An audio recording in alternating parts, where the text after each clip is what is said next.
100 ml oil ஊற்றிக்கிறோம். Oil ஊற்றினதுக்கப்புறம் biryani இலைகள், பட்டை, லவங்கம், ஏலக்காய் இதெல்லாம் சேர்த்திக்கிறோம். சேர்த்திட்டு பச்சை மிளகா, வெங்காயம் போட்டு நல்லா ஃபஸ்ட்டு வதக்கிக்கிறோம்.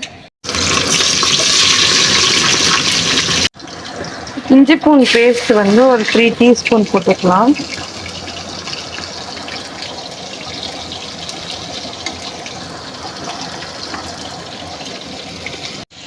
இப்போ இது நல்லா வதங்கிடுச்சு.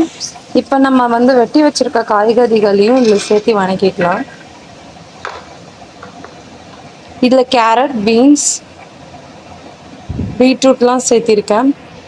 அதே மாதிரி பச்சை பட்டாணிகளும் சேர்த்துக்கலாம். மீல் மேக்கர் இருந்தால் அதுவும் சேர்த்துக்கலாம். இதெல்லாம் சேர்த்து நம்ம வதக்கிடுவோம். இப்போ பச்சை பட்டாணி, மீல் மேக்கர் எல்லாம் போட்டாச்சு. இதெல்லாம் நல்லா வதங்கட்டும். வதங்கினதுக்கப்புறம் கொஞ்சம் மஞ்சத்தூள், மிளகாய்த்தூள், மல்லித்தூள் சேர்த்து வதக்கிக்கலாம். இது நல்லா வதங்கி வந்த உடனே நம்ம தக்காளிகளை சேர்த்துக்கலாம். தேவையான அளவு உப்பு சேர்த்துக்கலாம்.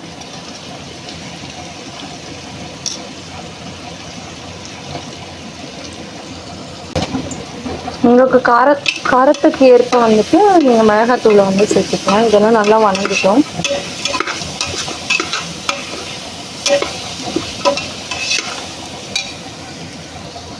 இப்போ அரைச்சி வச்சிருக்க தக்காளியை சேர்த்துக்கலாம்.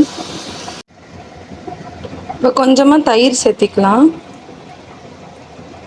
இப்போ இதெல்லாம் நல்லா வதங்கி எண்ணெய் விட்டதுக்கப்புறம் நம்ம அளவு தண்ணி வச்சுட்டு அரிசி போட்டுக்கலாம். நான் 1/2 kg ரைஸ் எடுத்திருக்கேன்.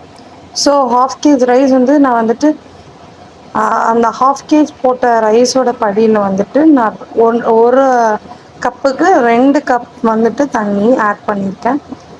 ஸோ அந்த மாதிரி நீங்கள் எத்தனை கப் யூஸ் பண்ணுறீங்களோ அத்தனை கப் தண்ணி யூஸ் பண்ணிக்கலாம். அதுக்கு 2ஆக யூஸ் பண்ணிக்கலாம். ஸோ இது நல்லா கிரேவி ஆகி எண்ணெய் வரும்போது நம்ம அதை தண்ணியை ஆட் பண்ணிவிட்டு தண்ணி நல்லா கொதிச்ச உடனே ரைஸ் போட்டுட்டு விசில் போட்டுட்டு ஒரே ஒரு விசில் விட்டுட்டு நம்ம வந்துட்டு கொஞ்சம் சிம்மில் வச்சுட்டு 2 minutes கழிச்சு ஆஃப் பண்ணோன்னா அரிசி உதிரி உதிரியாக வரும். ஸோ தண்ணி மட்டும் கரெக்டாக ப்ராப்பராக பார்த்துக்கோங்க. தண்ணி எக்ஸ்ட்ரா ஆச்சு அப்படின்னா நம்மளோட ரைஸில் வந்துட்டு குழஞ்ச மாதிரி ஆகிடும். ஸோ அதை செக் பண்ணி இப்போ ரைஸ் ஆட் பண்ணி நல்லா மிக்ஸ் பண்ணிக்கலாம். அதுக்கப்புறம் தண்ணி ஊற்றிட்டு விசில் வச்சிடலாம். இப்போ தண்ணி நல்லா கொதிச்சிருச்சு. ஸோ இப்போ நம்ம விசில் போட்டுட்டு ஒரே ஒரு விசில் வச்சுட்டு ஒரு 2 minutes சிம்மில் வச்சுட்டு ஆஃப் பண்ணிடலாம்.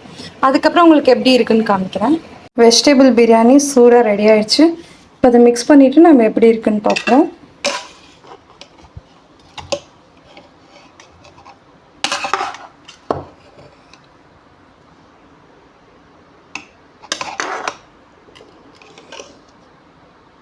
உதிரி உதிரியாக டுடேஸ் லஞ்ச்